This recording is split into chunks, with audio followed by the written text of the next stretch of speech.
Zeni Husmani, po malce odmora ste se vrnili k treningom, imeli ste poškodbo rame. Zakaj je šlo in kako je sedaj?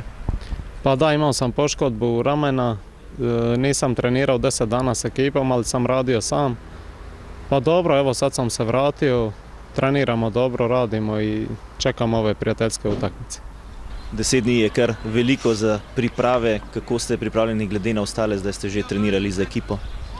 Pa tih 10 dana sam ja dosta radio sam uz program koji su mi davali, trčao.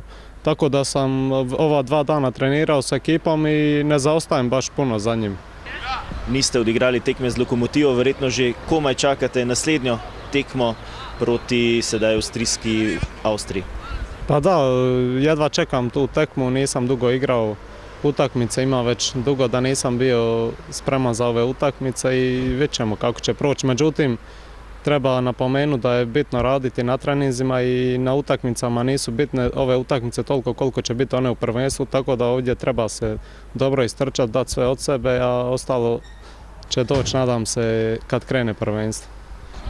Do začetka prvenstva je še več kot, oziroma mesec dni, več kot mesec dni. Niste niti še na polovici priprav, pa vseeno je zelo naporno.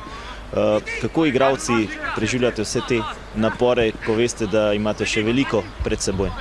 Pa dobro, to je normalno za nas igrače, da uvijek smo naviknuti na ove duge pripreme.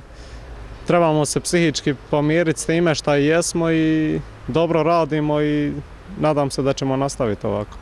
Na čem je sedaj poudarek na treningih, kaj največ delate? Pa dosta igramo to sa žogom, to što već svi znaju, dosta radimo te igrice. To je to, ostalo ćemo pokazati na tekmama, u prvenstvu će se vidjeti kako smo delali i to.